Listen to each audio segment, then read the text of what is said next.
Hace 2 años, para ser más exactos, el 28 de junio de 2022, la Comisión de la Verdad publicó a Colombia, le presentó al país entero su gran informe final. Todo esto relatado en 11 volúmenes en los que contaban cómo había sido el conflicto colombiano, el conflicto armado desde 1958 hasta 2022. Eran páginas dedicadas, enteras, a describir el horror de la guerra. Todo esto estaba reunido en 11 volúmenes, pero la Comisión de la Verdad fue más allá y publicó una extensa lista de recomendaciones. ¿Y saben para qué? Con un solo objetivo: que Colombia siguiera caminando hacia esa paz que nos ha sido tan esquiva.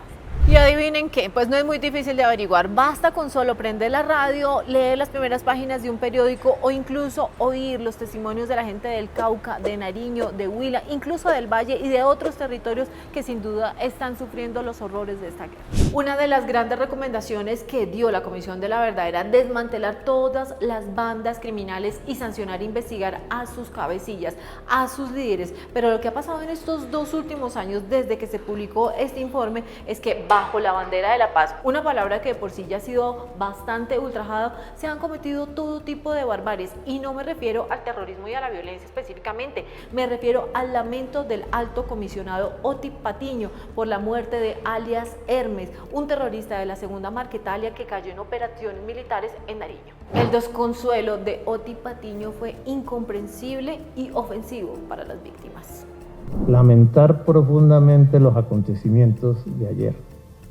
En muy pocas palabras, Otti Patiño abrazó al criminal, pero le dio la espalda a las víctimas de alias Hermes, sobre todo a todos esos niños que este hombre reclutó para llevárselos a su banda criminal, la Segunda Marquetalia. Hermes hizo parte del proceso de paz en 2016, pero recientemente se le estaba señalando de haber cometido varios delitos, entre ellos homicidios, minería ilegal y narcotráfico. A esta joyita lo estaba investigando la Fiscalía por concierto para delinquir y también por porte ilegal de armas, pero además tenía una orden de captura vigente. Es algo fatídico y de lo que hemos, digamos, maltratado la confianza que hemos ido creando desde febrero acá, digamos, con la Segunda Marquetalia. No, señor Otti Patiño, fatídico es ligar la palabra confianza con la Segunda Marquetalia, esta banda de criminales que está al mando nada más ni nada menos que de Iván Márquez, el traidor de Colombia, el traidor de la paz, que se escondió en Venezuela, volvió a la clandestinidad, volvió a las armas después de haber burlado el acuerdo de paz.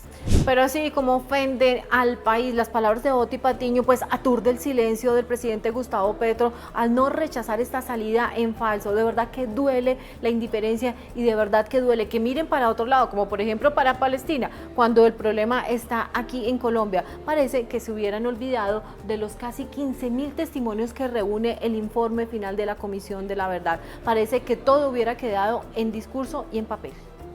Este gobierno podrá tener un éxito y quizás muchas de estas recomendaciones que ahora leeré podrán ser prácticas, eficaces en la historia de este pueblo colombiano.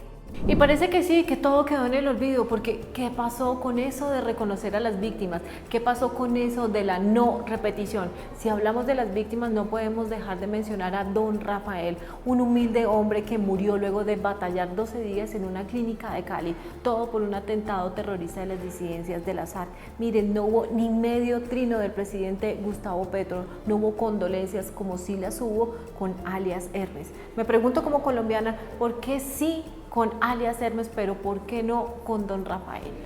¿Hasta dónde los que tomaron las armas contra el Estado calcularon las consecuencias brutales y macabras de su decisión? Esa sencillamente es una respuesta que no existe, y ese es un silencio atronador que no entiende este país, que se está cansando de que haya tanto beneplácito con los criminales, que se burlan del sueño de todos, incluso de quienes sí creyeron en el proceso de paz, como Esteban Guzmán, el segundo firmante del acuerdo, asesinado en menos de una semana en el departamento que el Estado ya perdió, el Cauca. Guzmán fue secuestrado y asesinado por quienes alguna vez lo habrían llamado camarada y que hoy se hacen llamar Estado Central Mayor de las FARC. A la fecha de hoy, a lo que va de 2024, 14 firmantes de paz han sido asesinados en Colombia. Es tan absurda esta guerra como lo es tanto beneplácito con los disidentes de las FARC. Miren lo que está pasando en el Caquetá, es demasiado grave. Los excombatientes que se cansaron de disparar, de portar armas y le apostaron al turismo, ahora resulta que están siendo amenazados y desplazados por las mismas disidencias, por los hombres que están al mando de Iván Mordisco. Esto es tan grave que el mismo expresidente de la República, Juan Manuel Santos, que le apostó a la paz y que es Nobel de Paz, pues salió a rechazar este hecho y lo catalogó como inaceptable. Lo mismo hizo el senador Humberto de la Calle. Recuerden ustedes que él fue el jefe negociador. Humberto de la Calle pidió honrar el compromiso de la paz. Parece que al señor Oti Patiño le quedó grande el título de comisionado de paz, sencillamente porque alguien quien asuma semejante responsabilidad no puede guardar silencio y no se puede hacer el loco frente al dolor de las víctimas, sencillamente porque no puede estar del lado de los victimarios, sencillamente porque no puede salir a pedir a que abran una investigación a la fuerza pública por dar de baja a un criminal como alias Hermes, y sencillamente porque en la pirámide de la paz, en el último escalón, no se puede dejar a las víctimas.